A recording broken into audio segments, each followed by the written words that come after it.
Magandang umaga po sa inyong lahat. Purihin po ang Panginoon sa isa na naman pong pagkakataon na tayo po ay magkasama-sama upang atin pong pag-aralan ang salita ng atin pong Panginoon. Meron po mga hayop at meron po mga halaman na namimili po ng lugar kung saan po sila mabubuhay.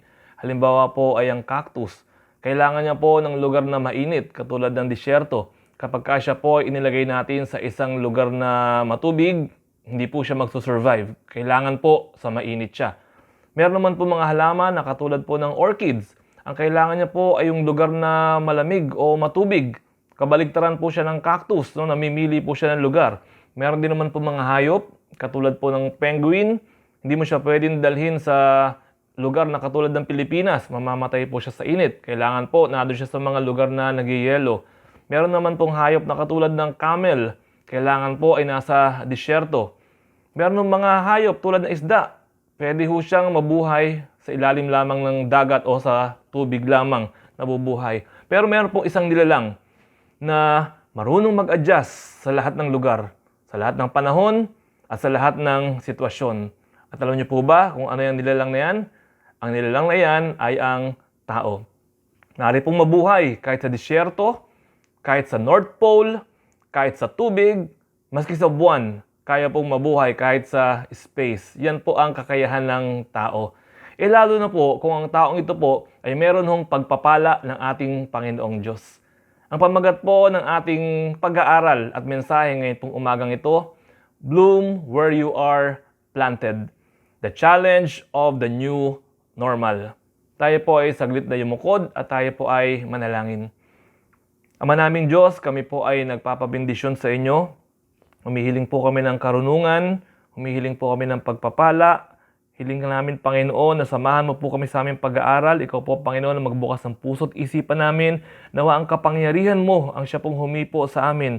Nawa ang tinig mo ang siya pong marinig namin. At nawa po, Panginoon, ang aming pagtitipon ay maging pagpapala at maging pagpaparangal sa inyo pong pangalan. Salamat po, Ama namin. Lead us as we study your word and as we worship you. In the name of Jesus we pray. Amen. Bloom where you are planted. Magtagumpay kung saan ka man inilalagay. At ngayon pong umaga ay titignan po natin yung challenge po sa ating lahat na tinatawag na the new normal. Meron po magsasabi na baka raw tumagal pa ng mahigit 2 taon bago po totally makabalik tayo sa dati natin na sitwasyon. Pero sa loob po ng mga panahon na ito, ano ang mangyayari sa atin? Matatalo po ba tayo? Hindi po. We should bloom where we are planted. Ang bahagi po ng kasulatan na atin pong pag-aaralan at paghuhugutan ng wisdom at guidance mula sa Panginoon ngayon pong umagang ito ay mula po sa kasaysayan ng mga patriarka noong pong Old Testament. At ang patriarka po na atin pong aaralin ngayong umaga ay isa pong dakilang patriarch. Kasi po, yung pong Book of Genesis, almost 25% po ng Genesis ay naka-dedicate po sa kanyang kwento. Halos kasing haba po ng kwento ni Abraham. At ang aaralin po natin ngayon ay walang iba kundi si Joseph or si Jose. Sino po ba si Joseph? Si Joseph po ay isang patriarch tulad na nasabi natin, forefathers o ninuno ng mga Israelita. Siya po ay anak ni Jacob. Pero hindi lamang po siya basta-basta na anak ni Jacob. Joseph was the favorite son of Jacob. Genesis chapter 37 verse 3. Mas mahal ni Israel si Jose kaysa ibang mga anak sapagkat matanda na siya nang ito ay isinilang.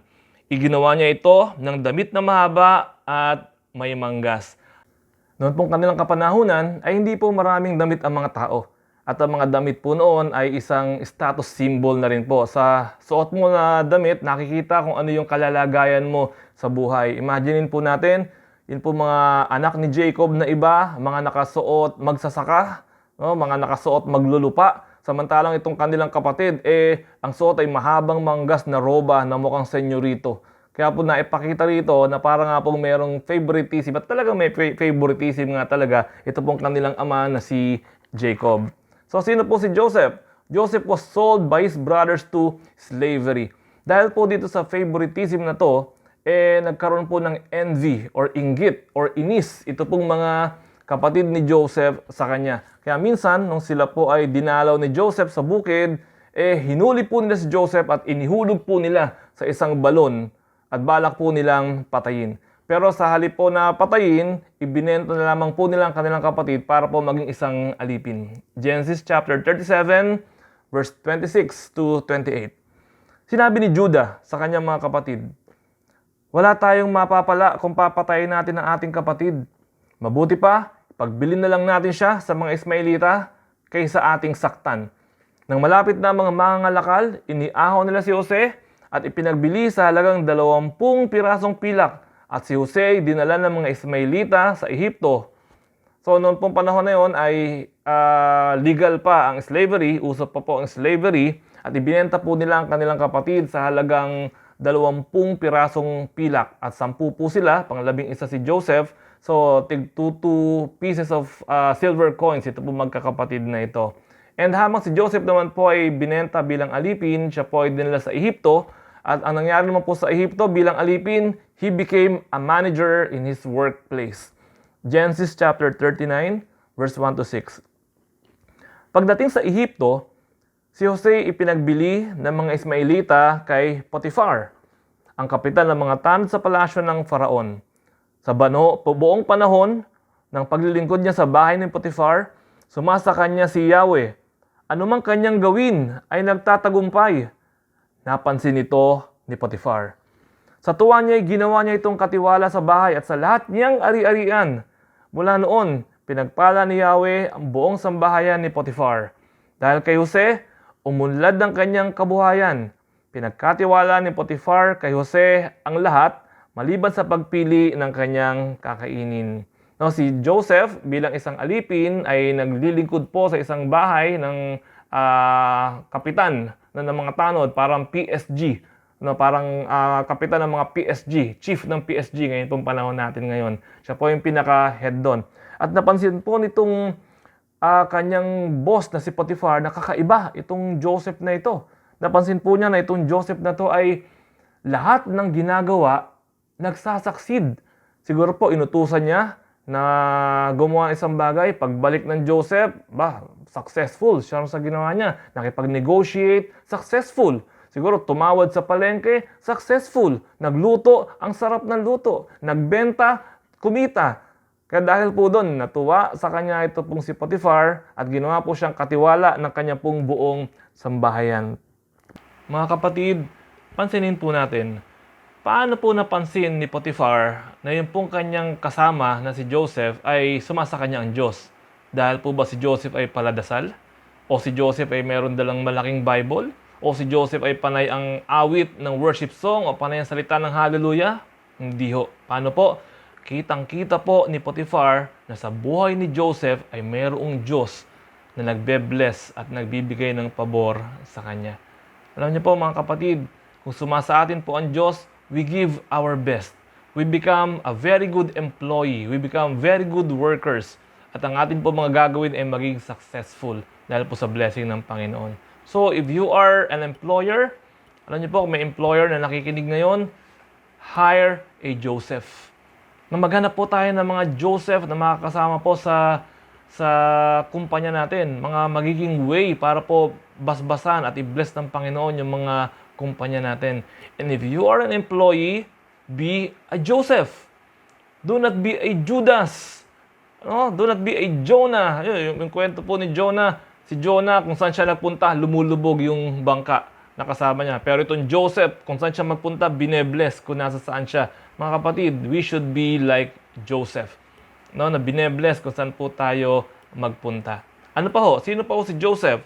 Joseph was accused wrongly. Or he was framed and he was sent to prison. Genesis chapter 39, 7b, in verse 10. Si Jose matipuno at makisig. Dumating ang panahon na kinuhumalingan siya ng asawa ni Potiphar. Sinabi nito, "Sipingan mo ako." Tumanggi si Jose at ang sabi, "Panatag po ang kalooban ng aking Panginoon sapagkat ako'y narito." Ginawa niya akong katiwala at ipinabahala niya sa akin ang lahat sa bahay na ito.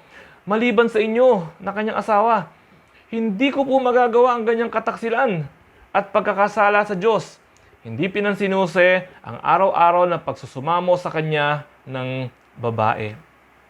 Po, araw-araw napansin nitong asawa ni Potiphar na si Joseph ay makisig, matipuno at araw-araw siniseduce niya ito pong si Joseph na ito.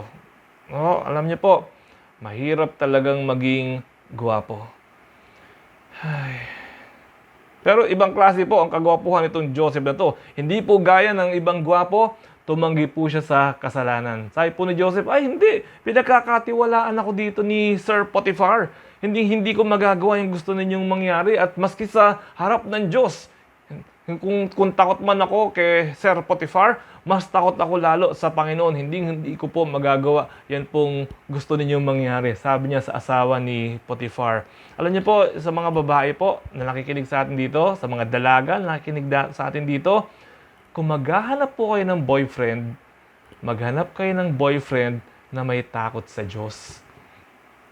Kasi kapag kayong boyfriend ninyo ay may takot sa Diyos, sigurado po, hindi ho yan mag-2 times sa inyo.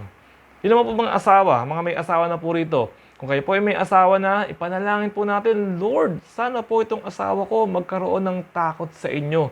At nasa ganoon, magkakaroon po tayo ng peace of mind. No? Pag-pray natin, mga anak natin, magkaroon ng takot sa Panginoon.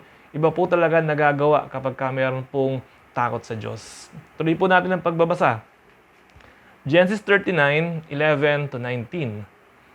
Ngunit isang araw, nasa bahay si Jose upang gampanan ang kanyang tungkulin. Nagkataong wala roon ang ibang mga utusan. Walang ano-ano'y, hinawakan siya ng babae at sinabi, halika, sipingan mo na ako. Patakbong lumabas siya, ngunit nakuha ng babae ang kanyang balabal. Sa pangyayaring ito, nagsisigaw ito at tinawag ang mga katulong na lalaki. Tingnan nyo, sabi niya, dinalhan tayo ng asawa ko ng Hebreong ito para tayo hamakin. Sukat ba namang pasukin ako sa aking silid at gusto akong pagsamantalahan? Mabuti na lang at ako'y nakasigaw. Pagsigaw ko'y kumaripas siya ng takbo at naiwan sa akin ang kanyang damit. Itinago niya ang balabal ni Jose hanggang sa dumating ang asawa. Siguro paiyak-iyak pa siya. Sinabi niya rito, naku, ang Hebreong dinala mo rito. Bigla na lang pumasok sa aking silid at balak akong pagsamantalahan. Nang ako'y sumigaw, kumaripas ng takbo at naiwan sa akin ang kanyang balabal. Nagalit si Potiphar nang marinig ang sinabi ng asawa. Kaya ipinahuli niya si Jose at isinama sa mga bilanggong tauhan ng Faraon. So hanggang kahulihan, hindi ho tinantanan itong babaeng ito si Jose. Talaga hong mahirap maging gwapo. Marami kang kaagaw kapag ang asawa mo o ang boyfriend mo ay gwapo. Pero kapag may takot sa Diyos yan, meron kang kapayapaan. Kaya importante, meron pong takot sa Diyos. Balikan po natin si Joseph. Kawawa naman si Joseph. Gumawa na nga siya ng tama. Ang ending, nakulong pa siya. Ano po matututunan natin dito? Bad things can happen even to good people. No, Joseph was an example of injustice. Kitang-kita naman po natin, he was framed. Nakulong nang walang sala. Pero sa mundong ito naman po, maski naman si Jesus Christ, kahit walang sala, napako pa nga po sa krus. Talagang bad things can happen even to good people. And when we have faith in God, hindi po ibig sabihin nito mawawala na yung mga bad things. Ibig lang po sabihin nito, we will become stronger para pag dumating po yung mga bad things sa buhay po natin, kaya po nating lampasan ito po mga bad things na ito. Sabi nga po ni Job, puro mabuti lang ba ang tatanggapin natin sa Diyos? Hindi ba maging yung mga bagay na mahihirap at mabibigat, tatanggapin din natin sa Panginoon? Sino pa po si Joseph? Tuloy natin. Joseph became in charge of the prisoners. So matapos pong si Joseph ay dinala po sa bilangguan, siya naman po ay naging mayor doon po sa loob ng bilangguan na ito. Genesis 39:21-23. Ngunit si Jose ay hindi pinabayaan ni Yahweh. Ang bantay ng bilangguan ay naging napakabait sa kanya. Si Jose ay ginawa niyang tagapamahala ng lahat ng mga bilanggo. At siya ang tanging nagpapasya kung ano ang gagawin sa loob ng bilangguan. Hindi na halos nakikialam ang bantay ng bilangguan sa ginagawa ni Jose, sapagkat alam niyang si Yahweh ay kasama nito sa lahat niyang gawain. Kita niyo po, maski saan makarating si Joseph, maski saan makarating si Jose, napapansin. Napapansin po si Yahweh sa buhay niya. And this time, yun naman pong tagapamahala ng bilangguan na nakapansin sa kanya, sabi sa kanya, sige, ikaw na bahala rito. No? Hindi niya binabantayan si Jose kasi alam niyo mapapagkatiwalaan at mayroon pong blessing ng Panginoon ito pong si Jose. Ang ganda po ng binanggit na words dito. Ang bantay ng bilangguan ay naging napakabait sa kanya. Mga kapatid, alam niyo po, importante po ito. No, that people like us. How can that happen? Simple lamang po, be likable. Simulan po natin sa smile. Smile. Learn to smile. No, wag pala simangot. Wag lagi na lang nakakunot ang noo. Matuto po na ngumiti. No, wag laging nakataas ang ilong, mayabang, maangas sumagot. Be likable. Napaka-importante po noon na tayo po ay kinagigiliwan ng iba pong mga tao. Be nice to your neighbors. Be nice to other people. Be nice to your classmates. Pag humihingi ng 1/4 sheet of paper yung classmate mo, bigyan mo. Sabihin mo, oh, ito, 1/4, oh, ito, 1/4, crosswise. Diba? Huwag po tayong magkaroon ng reputation na masungit, madamot, be likable. Isa nga po nakakatuwa, may mga kilala tayo ng mga tao. Pagkasama mo itong taong ito at naglalakad kayo, maski saan kayo makarating, lagi may bumabati sa kanya. May kilala ba kayo na ganun? Oh, hi Brad! Hey, kuya! Alam nyo, nadaanan nyo magbabalot, kilala yung magbabalot. Nadaanan yung gwardya, kilala yung gwardya. Dumaan sa palengke, kilala yung tindera. Alam nyo po, no, later on, nag-eleksyon. Oh, panalo, barangay captain. No, kasi po, likable ito pong tao na to. Be likable. It is really very important. Tuloy po natin. Sino po si Joseph?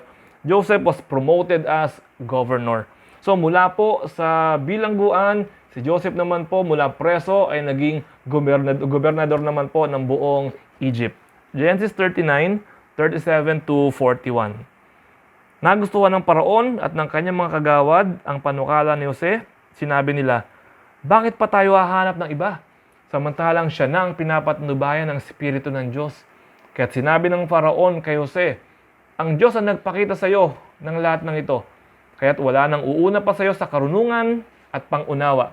Ikaw ang mamamahala sa buong bansa at susundin ka ng lahat. Ito na lamang aking trono ang kaibahan mo sa akin. At ngayon, inilalagay kitang gobernador ng buong Ehipto. Naginip po kasi ang paraon. Wala akong makapag-interpret ng panaginip ng paraon. At dahil ito pong isang dating bilanggo ay kaibigan ni Jose, malapit po sa paraon itong bilanggo na to, inirekomenda po niya, palibasa friendly, inirekomenda po niya si Jose. Sabi niya, may kilala po ako, marunong mag-interpret ng panaginip. At in-interpret nga po ni Jose na magkakaroon ng taggutom sa buong Egypt. At nagbigay po siya ng advice, natuwa po yung parao sa kanya, at dahil po doon, he was promoted into governor.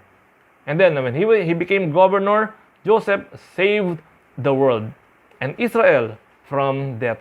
Genesis 50 verse 20. Masama nga ang inyong ginawa sa akin, subalit ipinahintulot iyon ng Diyos para sa kabutihan at dahil dooy naligtas ang marami. Napaka-exciting po ng buhay ni Jose na pinag-aaralan natin ngayon. Let's look at his stations in life. Tingnan po natin yung mga pinagdaanan ni Jose. From favorite son to a for sale slave. And then from manager, he became a prisoner. And then from prison, he was ascended to the palace. Ano pong makikita natin dito mga kapatid? Life has ups and downs. Tulad po ni Joseph, nagsimula po siya bilang anak. Tignan po natin itong graph na ito. Joseph started as a son. But not only a son, he became the favorite son. Pero nandoon na siya sa taas, no? Simple lang siya son, nasa taas siya, favorite son. And then, bumagsak naman siya. From being a favorite son, he became a slave. So, bumagsak naman yung estado niya sa buhay. But then, from being a slave, he became a manager.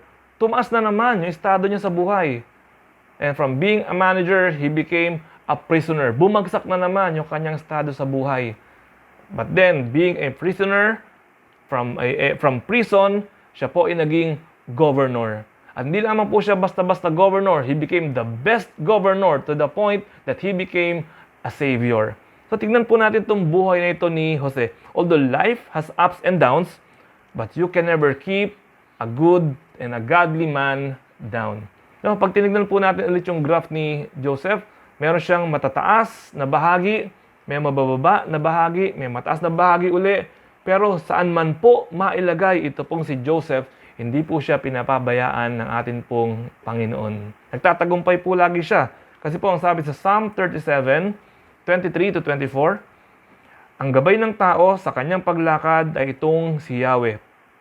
Kahit na mabuwal, siya ay babangon, pagkat si Yahweh sa kanya ay tutulong. So si Joseph po, he was a son, he bloomed as a son, he became the favorite son. He was a servant, bumagsak ang estado niya, but he bloomed as a servant. He was promoted to be a manager of all the servants. Tapos bumagsak na naman yung estado niya. He became a prisoner, pero nasa bilangguan po siya, siya pa rin yung naging leader doon sa loob ng bilangguan. Naging mayor siya sa loob ng bilangguan. And then later on, naging governor siya. Pero maraming governor, pero ibang klaseng governor si Joseph. He became the best governor and the kind of governor that saved the world. You know, God was with Joseph wherever he went. Maski saan po siya magpunta. Sa bahay, God was with him as a son. Sa trabaho, in his work, God was with him. Naging manager siya. Sa prison, sa bilangguan, God was with him. At maging sa palasyo, God was with Joseph. Mga kapatid, ano pong matututunan natin na napaka-importante sa buhay ni Jose? Like Joseph, bloom where you are planted by God. Saan ka ba itinatanim ng Panginoon? Magtagumpay po tayo kung saan man po tayo inilalagay ng Panginoon. Alam niyo po ang problema po minsan sa atin, ang hinahanap po natin yung wala. Kaya po tayo hindi nagtatagumpay. Ang hinahanap po natin yung wala. Sabihin natin, kung mayaman lang sana ako. Hindi ka nga mayaman eh. Kung doon ka magdudwell sa kung mayaman lang sana ako, tapos lagi mong sisisihin, kaya ako ganito kasi hindi ako mayaman, kaya nangyari yun kasi hindi ako mayaman, hindi po tayo magtatagumpay. We need to bloom where we are planted. Itanim ka ng Diyos sa kalalagayan mo ngayon na hindi ka mayaman o hindi ka kayamanan, meron dahilan po yan at pwede ka pong tumubo, lumago, magtagumpay. Maging dyan po sa kalalagayan na yan. Sasabihin ng iba, kung artista lang sana ang mga magulang ko. Hindi nga, arte lang ang nakuha natin, pero hindi naman artistahin. Diba? Lagi na lang po tayo naghahanap ng wala. Huwag po nating hanapin yung wala. Saan ka po ba itinanim ng Panginoon? What is your station in life right now? You know, yun po kasing stations in life are not only locations, but it is also situations or status in our lives. Halimbawa, ikaw ay senior citizen. How can you bloom as a senior citizen? Yung po ibang senior citizen, nag-aantay na lamang ng kamatayan.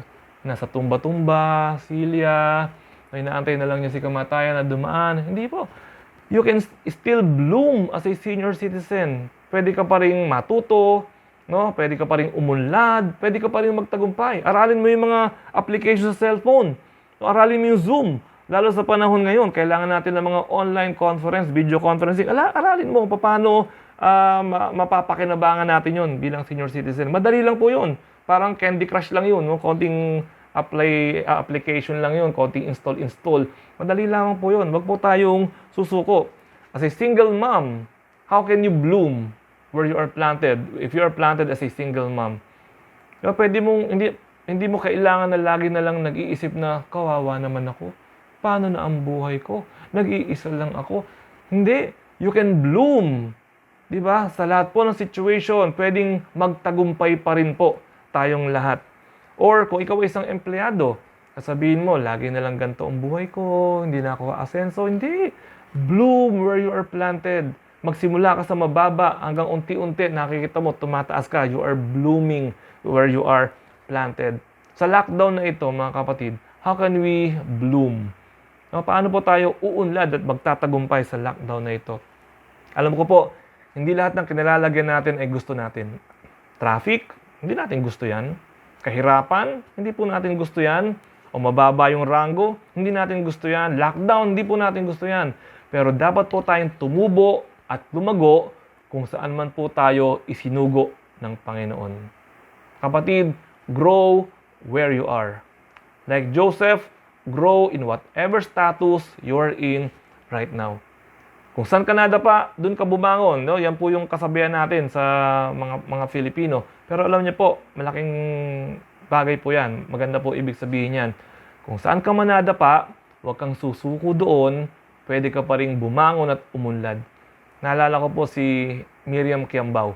Na siya po ay sumali, lumaban bilang bilang Miss Universe, no, nung nakaraang mga taon.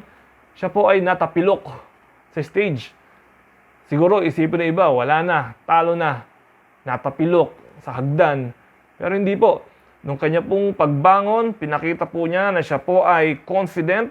At dahil po doon, nanalo pa rin po siya. No? Hindi man siya naging Miss Universe, pero first runner-up pa rin ang nakuha niya na posisyon. Why? Because he stood up. He bloomed.